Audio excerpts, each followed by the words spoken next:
भला हुआ मेरी माला टूट गई, मैं राम भजन से छूटी। भला हुआ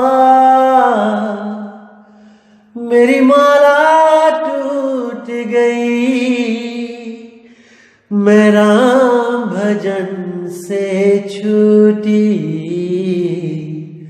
मेरे सिर से टली बला, भला हुआ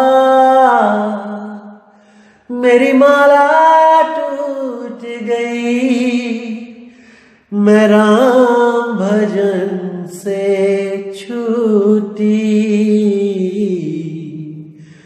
मैं राम भजन से छूटी। नमस्कार मेरे प्यारे भाइयों, मेरे परमात्मा के प्यारे जीव हंसों। मैं हमेशा परमात्मा से यही अरदास करूंगा कि आप सब मेरे भाइयों का विवेक पहले से ज्यादा और ज्यादा और ज्यादा बढ़ता ही जाए, और ऐसा कोई काल का दूत ना हो जो आपको 1% भी भ्रमित कर पाए।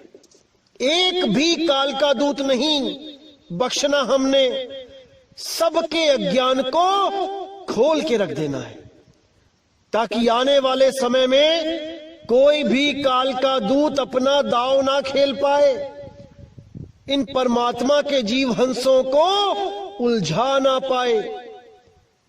ऐसी ज्ञान की लहर चला देनी है कि एक एक जीव इस मूल ज्ञान को समझ के परमात्मा को जानने की कोशिश करे, परमात्मा तक पहुंचने की कोशिश करे, और अपने इस अनमोल जन्म को बर्बाद ना कर पाए, बल्कि सत्य सार को जानकर इस जन्म को सफल कर जाए, ताकि 84 लाख जन्मों के बाद जो ये इंसान जन्म मिला है इसका भरपूर लाभ ले सके।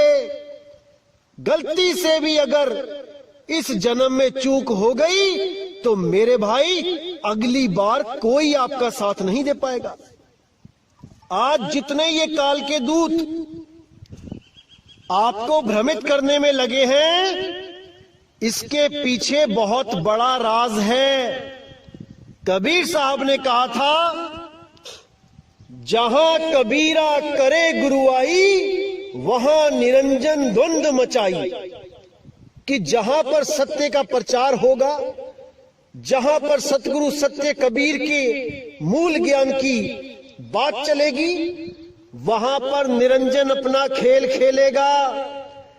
वहां पर काल के दूत पूरे जोर शोर से विरोध करेंगे उस मूल ज्ञान के प्रचारक का, उस मूल ज्ञान के दाता का। इसीलिए मेरे भाइयों, आज सब के सब इस मूल ज्ञान के खिलाफ बोल रहे हैं, इस मूल ज्ञान को झूठा सिद्ध करने में लगे हैं, और वो भी केवल वाणियां दिखा दिखा के। जैसे मैंने 103 नंबर सत्संग जो मैंने कल भेजा था, उसमें आपको मैंने दिखा दिया कि नीर शीर का निबेड़ा कैसे करना होता है। क्या जरूरत थी सतगुरु को ऐसी वाणियां बोलने की जिनको अपनी ही वाणियों के द्वारा काटा गया? वो केवल इसीलिए था मेरे भाई, ताकि काल के दूतों के हाथ वो मूल ज्ञान ना लग पाए। चाहे वो मूल ज्ञान लिखित में ही क्यों ना हो, वो काल के दूतों के समझ ही ना आए, और काल के दूत केवल उन वाणियों को दिखा दिखा के अपने आप को सतगुरु घोषित कर दें जो पवित्र ज्ञान है, जो जगत ज्ञान है, जो बच्चों का ज्ञान है, जो विवेकी पुरुषों का ज्ञान है, वो अलग है मेरे भाई। हम केवल उस मूल ज्ञान को समझा रहे हैं जो विवेकी पुरुष ही समझ सकते हैं। जो अकल में अभी बच्चे हैं वो इस ज्ञान को नहीं समझ सकते। वो केवल उन वाणियों का तर्क लेके चलेंगे जिन वाणियों को निम्न लेवल का बोला कबीर साहब ने। जो छोटी क्लासों की किताबें हैं ये उनको लेके चलते हैं, और हम केवल और केवल मूल ज्ञान विहंगम योग को लेके चलते हैं। तो क्या उसमें डिफरेंस है, आज आपको और बताया जाएगा। आज आपको इंगला पिंगला सुषमना का भेद खोला जाएगा कि कबीर साहब ने क्या बोला इंगला पिंगला सुषमना के लिए। क्योंकि कई लोग आपको भ्रमित करेंगे कि देखो कबीर साहब की वाणियां भरी पड़ी है कि गंगा जमुना के बीच में जाना है, इंगला पिंगला के बीच में जाना है। मेरे भाई, वाणियां लिखी गई हैं, वो इसीलिए लिखी गई हैं ताकि काल के दूत पूरा जोर लगा दें ये समझाने में कि इंगला पिंगला सुषमना में ही जाना है।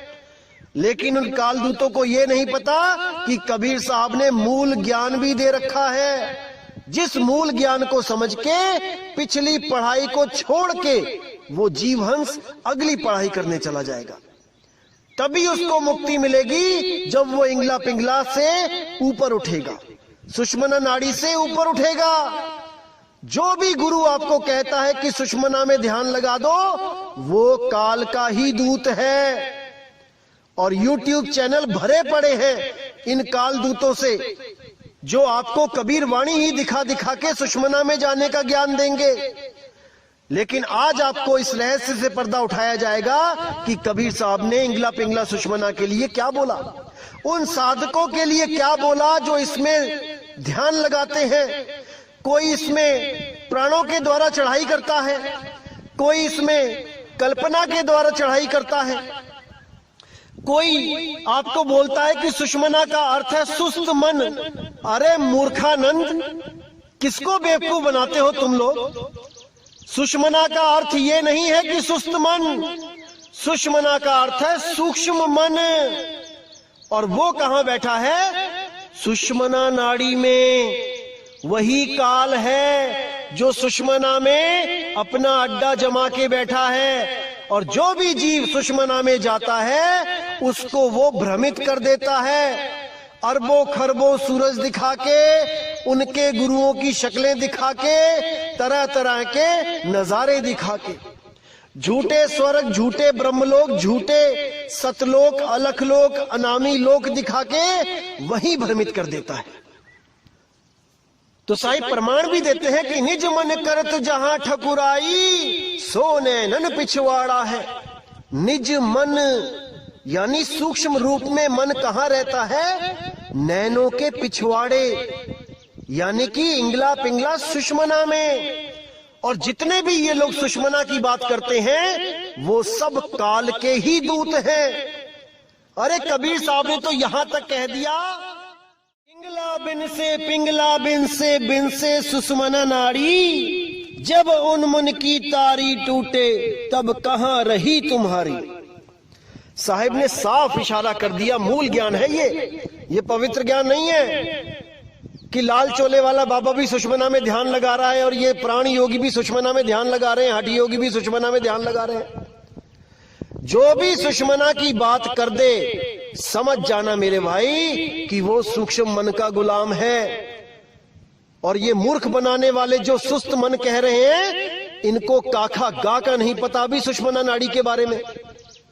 ये वही स्वयंभू हैं जो बिना गुरु के ज्ञान अर्जित करके किताबों से अपना मनमुखी ज्ञान बांटते फिरते हैं और सोचते हैं कि हमें तो सत्य पता लग गया। अरे 100 जन्म लगा लो, 1000 जन्म ले लो, बिना गुरु के ज्ञान नहीं मिल सकता।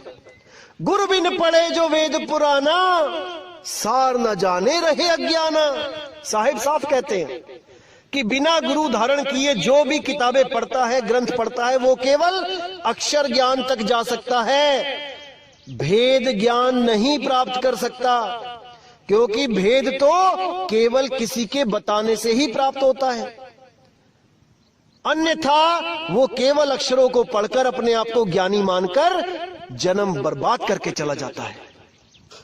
अब साहिब ने यही समझाने की कोशिश करी है, जितने भी लोग इंगला पिंगला सुषमना में ध्यान लगाते हैं, ताड़ी लगाते हैं, पहले सोहंग के साथ ऊपर की तरफ चलते हैं, ध्यान लगाते हैं, उसके बाद एक अवस्था प्राप्त कर लेते हैं जिसको उन्मुन अवस्था कहा जाता है, जिसको मुद्राओं में मैंने बताया था कि उन्मुनी मुद्रा कहा जाता है।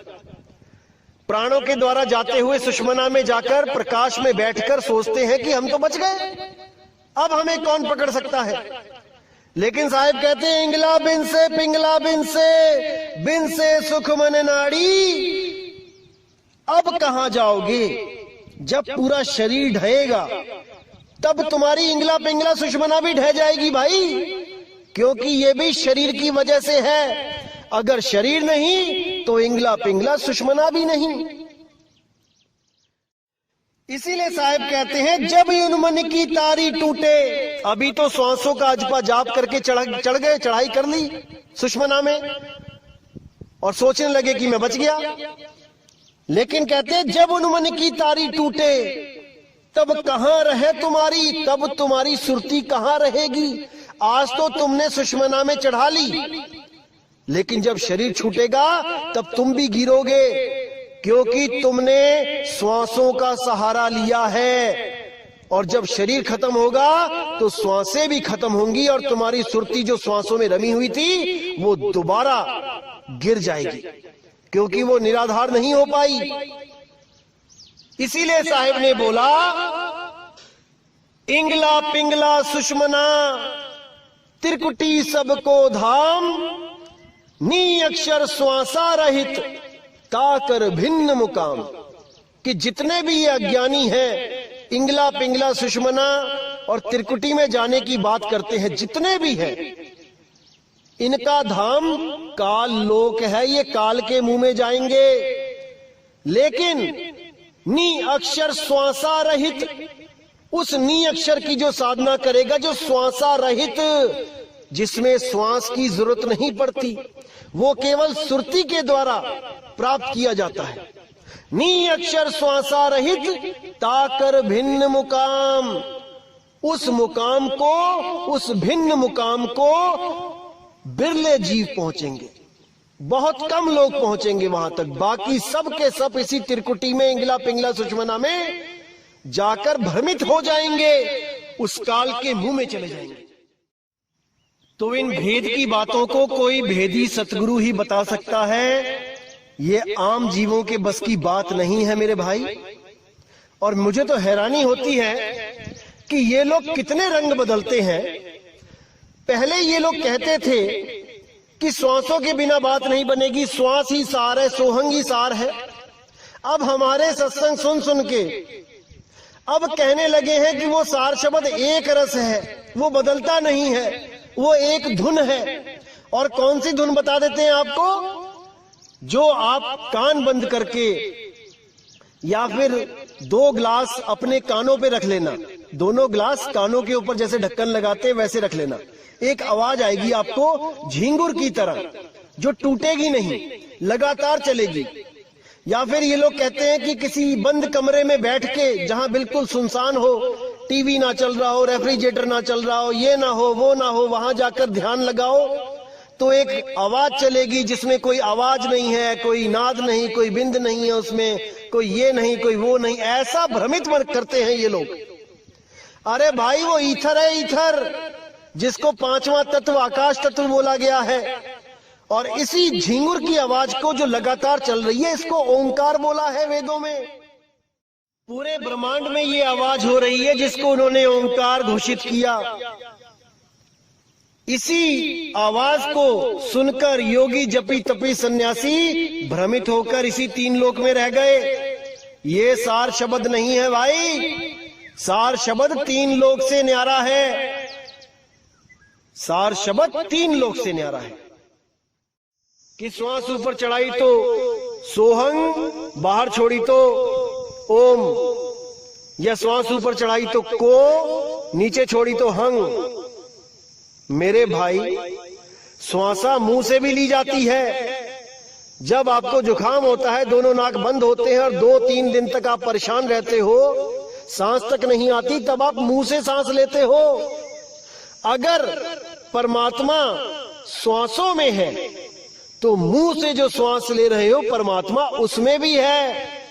आप वहां से सिमरण करके दिखाओ, कहां चढ़ोगे बताओ। तो मूर्ख बना रखा है इन दुनिया वालों ने, इन कालदूतों ने। आपने भ्रमित नहीं होना है मेरे भाई, आपने भ्रमित नहीं होना है। आखिर श्वास, उस श्वास का मतलब क्या होता है, आज आपको मैं भेद बताता हूं इसका। साहिब ने बोला, माला तो कर में फिरे, जीभ फिरे मुख माही, मनवा दस हूं दिसी फिरे, ये तो सिमरन नाही। इसका मतलब ये है कि साहिब कह रहे हैं कि माला तो कर में फिरे, माला हाथ में पकड़ ली और घुमा रहे हो 108 मनके की। अब मन क्या कर रहा है कि जल्दी जल्दी माला करूं, 108 लिमिट बना दी है कि इतनी माला करनी ही है। अब सारा मन कहां घूम रहा है, 108 माला में घूम रहा है या बाहर के जो काम है वहां घूम रहा है। अब जीभ फिरे मुख माही, यानी कि मुंह में चल रहा है राम राम राम राम राम राम राम राम। तो माला हाथ में है एज ए घड़ी, एज ए टाइमर कि 108 पूरी होगी और जाप खत्म। एज ए टाइमर यूज किया जा रहा है माला को, याद रखो, इस बात को ध्यान दो। माला से जाप का कोई मतलब नहीं है। अगर माला ना हो तब भी जाप हो सकते हैं, लेकिन आप फिर कोई और विधि अपनाओगे 108 गिनने के लिए, उंगलियों पे गिनने लग जाओगे।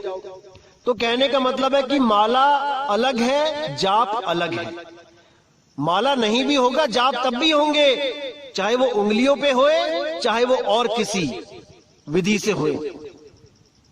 तो माला अलग है और जाप अलग है। बिना माला के भी जाप हो सकता है। आप बिना माला लिए जाप करो, राम राम राम राम राम राम राम जपते रहो शाम तक, माला की जरूरत ही नहीं पड़ेगी। माला केवल इसलिए ली जाती है कि आपको पता लग जाए कि 108 हो गए हैं कि 1008 हो गए हैं, और माला का कोई रोल नहीं है। इसी तरह जब श्वासों की बात आती है तो कबीर साहब ने बोला है कि माला श्वास उश्वास की, फेरेंगे निज दास, 84 भर में नहीं कटे काल की फांस। अब यहां पर साहिब ने बोला है कि तुम माला फेर के टाइमर लगा लिया तुमने, ये तो तुम ऐसे कर रहे हो जैसे एहसान कर रहे हो परमात्मा पे कि मैंने इतनी माला फेर ली तेरी, मुझे मुक्ति चाहिए। अरे मेरे भाई, जब तक आप लिमिट में उसको याद करते हो, जब तक आपकी सुरती कहीं और भी जाती है, आपकी सुरती भटकेगी।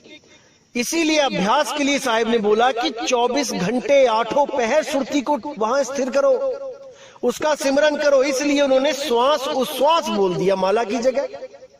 माला भी टाइमर है, श्वास उश्वास भी टाइमर है। माला खत्म हो जाती है लेकिन श्वास उश्वास सारी उम्र चलता है। ये केवल एक संकेत है कि 24 घंटे सिमरन करो, 8 पहर सिमरन करो, ना कि श्वासों पे सिमरन करने लग जाओ कि माला के अधीन ही हो जाओ कि माला है तो सिमरन है, माला नहीं तो सिमरन भी नहीं। मूर्ख बना रखा है इन लोगों ने। अब साहिब कहते हैं, श्वास श्वास में नाम ले, व्यर्थ सांस मत खोए, अब ना जाने इस श्वास का आवन होए ना होए। वो तो स्वयं कह रहे हैं, पता नहीं सांस आएगी ना आए। इन श्वासों में जब तक ये श्वास चल रही है नाम जप ले। आज तुमने नाम लिया, कल को तुम्हारी मौत हो गई तो एक दिन में तुम कितनी श्वासें कर लोगे? 21,600 सांसें हैं। 21,600 सांसों पे नाम जप के क्या तुम्हें मुक्ति मिल जाएगी? मिल जाएगी तो बता दो कि 21,600 सांसों में मैं नाम जप लिया तो मुक्ति मिल जाएगी। लेकिन अगर सुरती शब्द को पकड़ ले, वो एक पल में भी पकड़ सकती है भाई। अगर वो एक पल में भी उसको पकड़ ले तो वो मुक्त है, उसको बांध नहीं सकता कोई। अगर उसको एक बार भी अनुभव हो जाए तो वो अपने घर का रास्ता जान जाती है और वो इन तत्वों को छोड़कर हमेशा के लिए चली जाती है। इन श्वासों की गुलाम नहीं है वो कि श्वासों पे माला जपे 21,600 पर डे के हिसाब से। साहिब क्या बोलते हैं, इसको अच्छी तरह समझ लो मेरे भाई। बार बार नहीं समझाने वाला मिलेगा कोई, इस चीज को अच्छी तरह समझ लो। साहिब ने इशारा भी किया है कि श्वासा की कर सिमरनी, श्वासा को तो सिमरनी का रूप बताया है कि जो सिमरनी है वही तेरी सांस है। सिमरनी यानी कि जो हाथ में माला घूम रही है वो सिमरनी कहते हैं उसको। तो श्वासों को सिमरणी का रूप बताया है कि सिमरणी और श्वास को एक समझो। श्वासा कीकर सिमरणी, कर अजपा का जाप, यानी उसका जाप कर जो अजपा है, जिसको जपा नहीं जा सकता। उस नाम का सिमरण कर जो जाप नहीं है, जो सोहम ओहम नहीं है, वो अजाप है। परम तत्व का ध्यान धर, सोहम आपे आप। सोहम सोहम करने की जरूरत नहीं पड़ेगी, ना ही श्वास की जो धुन है सोहम, उसको सुनने की जरूरत पड़ेगी। वो भी नकली है, वो भी खत्म हो जाती है, उस पे भी ध्यान नहीं लगाना है। जो श्वास अपने आप चल रही है, सोहंग की आवाज आ रही है जो ऑटोमेटिकली, वो भी नाशवान है। लेकिन साहिब कहते हैं परम तत्व का ध्यान धर, उस परम तत्व का ध्यान धर जिसका कभी नाश नहीं होता, जो इस देह में नहीं है, जो इस देह से न्यारा है। इस देह में जो कुछ भी है वो नाशवान है। परम तत्व का ध्यान धर, सोहम आपे आप। तुम स्वयं ही सोहम हो जाओगे, उस अवस्था को प्राप्त कर लोगे जिस अवस्था में मैं रहता हूं। अरे नीर छीर का करे निबेड़ा, कहे कबीर सोहंस है मेरा। जो सोहम को समझ जाए, नीर और शीर, नीर सोहंग क्या है और शीर सोहंग क्या है। नीर में क्या आता है, जाप अजपा अनहद, ये नीर यानी पानी है। और वो सार नाम क्या है, वो सोहंग अवस्था है। सोहम यानी जो तू सोहम, जैसा तू वैसा मैं। जब आप इस अवस्था को प्राप्त करते हो तब आप सोहम सत्य कबीर अवस्था को प्राप्त कर लेते हो, जिसके लिए बोला सोहम ही ऊपर और है, सत सुकृतिक नाम। जो लोग सोहंग सोहंग जपते हैं उनके लिए बोला कि सोहंग से भी ऊपर सत सुकृतिक नाम। वो सत सुकृत का क्या नाम है उसको जानो, वही सत्य नाम है, वही सत्कर्तार है, वही सतपुरुष है, वही सत्य शब्द है, वही सतनाम है। लेकिन इन बातों को ये काल के दूत नहीं समझ सकते, बिल्कुल नहीं समझ सकते। ऐसे ऐसे YouTube चैनल पे आ गए हैं लोग, जिनको आप सुनोगे शुरू से लेके आखिर तक तो 10 बार रंग बदलते हैं। कभी कुछ कहते हैं, कभी कुछ कहते हैं। हमारे सत्संग सुन के हमारी जैसी बातें करने लग गए आजकल। ऐसा चतुर काल का दूत बैठा है जो इन सबको कंट्रोल कर रहा है आज के टाइम में। इन सबके अंदर बैठा हुआ है, सबके दिमाग घुमा रखे हैं उसने। ऐसे ऐसे चालाक काल के दूत बैठे हैं जो भ्रमित करने में बिल्कुल पीछे नहीं है। उनको इतनी शर्म भी नहीं आती कि जो हमने शुरू में बोला है हम उसी के विपरीत बोल रहे हैं। इतना भ्रमित कर देते हैं ये लोग केवल हमारे सत्संग सुन के। जो भी मैं कोई चीज बताता हूं उसी को कॉपी करके समझा रहे हैं। अरे तुम अपने सत्संग खुद सुनो, पहले तुमने क्या क्या बोल रखा है। आज तुम एक रस की बात करते हो। शर्म आनी चाहिए आप लोगों को जो जीवों को भरमाने का ठेका लेके बैठ गए हो। पहले ये लोग बोलते हैं कि 10वां दरवाजा बंद करके काल बाहर बैठा है। अब ये लोग कह रहे हैं कि सुषमना में काल बैठा है। बिल्कुल बेशर्मी की हद कर दी है। इनको खुद ही नहीं पता कि कहना क्या चाहते हैं, केवल भ्रमित करना है लोगों को और कुछ नहीं। ऐसे ऐसे लोग बैठे हैं। लेकिन जो मर्जी कर लो मेरे भाई, ये परमात्मा का जो दास बैठा है यहां पे, एक एक चीज को क्लियर करके हर भ्रम को खत्म कर देगा। बिल्कुल इस भ्रम में मत रहना कि तुम एक भी जीव को उलझा पाओगे। अब समय आ चुका है कि सत्य ज्ञान घर घर में जाएगा, घर घर में बोध विचार होगा और लोग सत्य नाम को जानकर उसके साथ जुड़ेंगे, अपना आत्म कल्याण करेंगे। अब ज्यादा दूर नहीं है वो दिन जब पूरे संसार में केवल सत्य नाम का डंका बजेगा। क्योंकि साहिब ने समय निर्धारित कर रखा है और सब कुछ उसी के अंतर्गत हो रहा है। तो भाइयों, आज का जो विषय था यही क्लियर करना था कि जो अलग अलग तरह की वाणियां पढ़ के मेरे भाई भ्रमित हो जाते हैं, उनको मैं एक दिशा दे सकूं, मूल ज्ञान दे सकूं। बाकी लोग क्या करते हैं, पहले मूल ज्ञान की वाणी रखते हैं। एक जगह मैं देख रहा था सत्संग में किसी के, उसने सबसे पहले ये वाणी रखी कि इंगला बिन से पिंगला बिन से, और उसके बाद क्या करता है, उसके बाद पवित्र ज्ञान सामने उठा के रख दिया, नीचे की वाणी उठा के आगे रख दी कि नहीं देखो कबीर साहब ये कह रहे हैं, ये करना है। यानी 10वीं कराने के बाद उसको 5वीं की किताबें पढ़ा रहा है।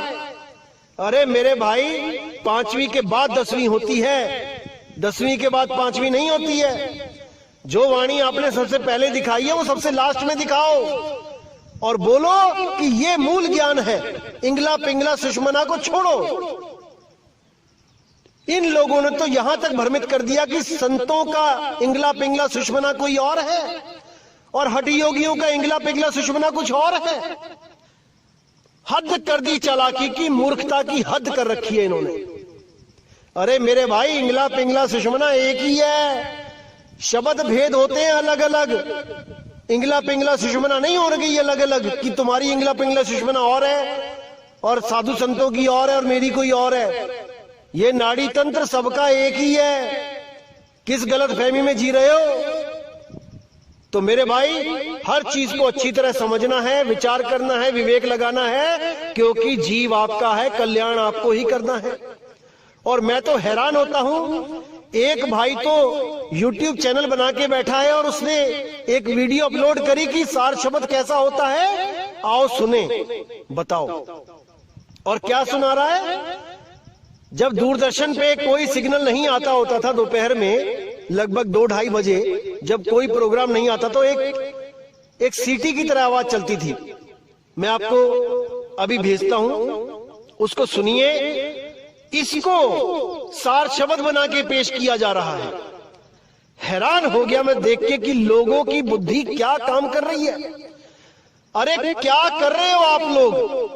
क्यों भ्रमित कर रहे हो समाज को? जब ज्ञान नहीं होता तो बांटा नहीं जाता। पहले खुद तो कन्फर्म हो जाओ, खुद का तो निर्णय करवा लो। दूसरों को निर्णय ज्ञान देने में लगे हैं। आइए सुनते हैं वो कौन सी धुन आजकल YouTube पे चलाई जा रही है, जिसको सार नाम बोला जा रहा है। सार शब्द की धुन बोली जा रही है। हद ही कर दी इन लोगों ने। आइए सुनते हैं।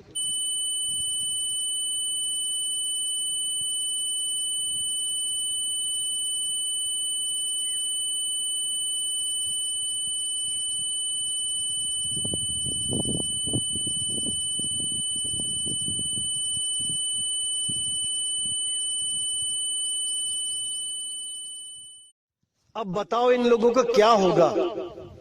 क्या दिशा दे रहे हैं ये लोग समाज को? फिर तो मेरे भाई, रेडियो में कोई सिग्नल ना आए तो उसको सुनो और मुक्त हो जाओ। जब मैंने ये वीडियो अपने गुरु भाइयों के ग्रुप में सेंड करी तो एक भाई ने बहुत अच्छा जवाब दिया कि भाई, जब कान पे कोई जोर से थप्पड़ मार दे तब भी यही सुनाई देती है कि तब सार शब्द उसको मिल गया और उसका मन दौड़ना बंद हो गया।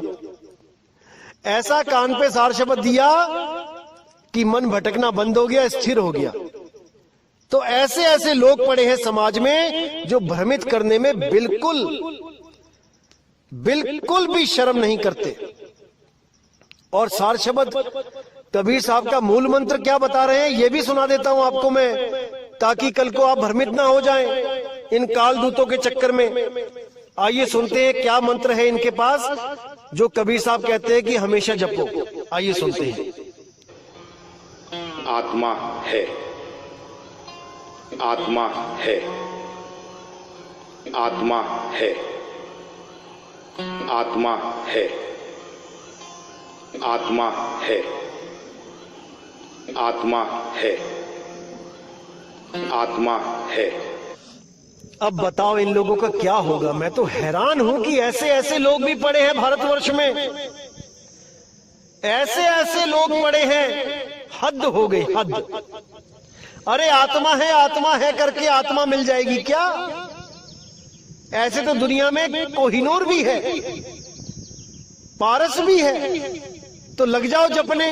पारस है, कोहिनूर है, मिल जाएगा क्या?